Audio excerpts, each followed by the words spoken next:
Hi guys, welcome back to my channel. My name is Laura if you're new here. But today I will be sharing with y'all another book review. It's going to be Darcy Coates Dead Lake. I finished this book probably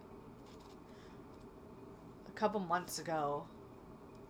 So I kind of had to, before I got on here, I had to skim through it to be like, oh yeah. And don't mind me looking down, I have notes to help me remember. On Goodreads, I rated this book a 4-star. The book is about a woman named Sam. She is an artist who hasn't been really inspired to do much art lately. And she needs a getaway to focus on another art collection. And so her uncle allowed her to go to his lakeside cabin. And at this lakeside cabin, it's so remote that she doesn't have self-service. There's literally no one around. Because it's also in, like this, it's a lake that's surrounded by a forest, a national forest. And so then pretty much as soon as Sam gets there, she starts having different experiences with like a lone figure of a man who seems to be watching her every move from like a distance. And her uncle has a dock and a boat for the lake that's right there on his property or by his property. But she goes on a hike one day to kind of try and get like inspiration, I guess. And she meets a park ranger who tells her, hey, like, be careful. There's been hikers who've gone missing before. And she's like, okay. And so the park ranger gives her a two-way radio. And so she has that to communicate with him and everything. And so, and then she starts, like, having these, like, I guess you can say spells, that she'll wake up in the morning and be like, and see that she had painted overnight, but didn't realize that she did because she has no memory of it. And it's like these really like, some of them are kind of disturbing scenes that she's painted, and she doesn't understand like what's going on. And so she's trying to figure out what's going on, why is she having these like spells of not being able to remember like her paintings and stuff like that. And so and then the mystery man that she keeps seeing keeps following her whenever she goes like hiking and stuff, and like whenever she goes and goes into her uncle's boat in the lake, she sees a man on the dock. And this is like a fairly medium-sized lake. And so she finds out that the hikers that had gone missing had been killed, at least the ones that they were able to find the bodies. And so, but yeah, that's kind of the premise of the book. My thoughts on it are, there could be a couple like different like situations or scenes within the book that could have been delved into deeper, I guess, or more flushed out.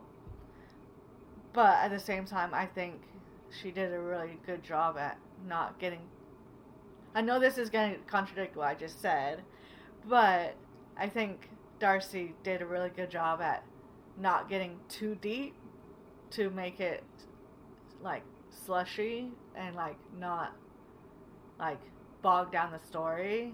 And I think she did a good job at keeping it precise, straightforward. Darcy does a good job in keeping it straightforward and the story, like the flow of it. And so I think could have added a little bit more detail to a couple things, but at the same time, she did a good job at just nicely tied up, and with a bow. Um, I think it was a good pacing for the story. It was definitely I guess a shorter story, because this is how thick the book is, and um, it's only a thin, but it's only about half, like, yeah, a little, the actual, like, story itself, only 144 pages. Um, so considering that it was only 144 pages, I think she did a very good job at pacing and everything. And me being me, I, at first I didn't realize that she was, like, playing around with the idea of, like, ghosts and with, or spirits of the killed hitchhikers, at least some of them that were dumped in the lake. And so I didn't realize that at first until much later on in the story.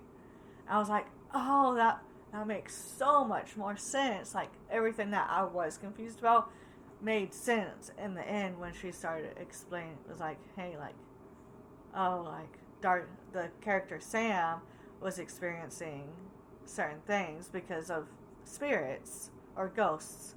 But yeah, so I think she did a good job with incorporating the fact that, like, she was dealing with ghosts and spirits, pulling in that, I guess you can call, spirituality of, like, the idea of ghosts and spirits lingering in a very charged environment that the lake and that area was. I think she did a very good job in that aspect. Like, kept that controlled in such a short story. But overall, I think this was a very good book. And I would definitely reread this at some point, once I finish her other books, of course. But by rereading it, it will allow me to actually understand more and, like, get more out of the story. And so, but yeah, definitely a good book that I would highly recommend to anyone who enjoys indie horror or anyone who wants to get into it. I'm still fairly new to it because the first book that I read of hers, Hunted, I really enjoyed. So this is really my second book in the, I guess, genre. But yeah, I highly recommend this book. I hope this book review and everything made sense. If you've read this book and you want to share your thoughts, please comment down below. But yeah, give this video a thumbs up, please. And if you want to see more book reviews and just different videos from me, then make sure to hit the subscribe button. Thanks for watching. Bye, guys.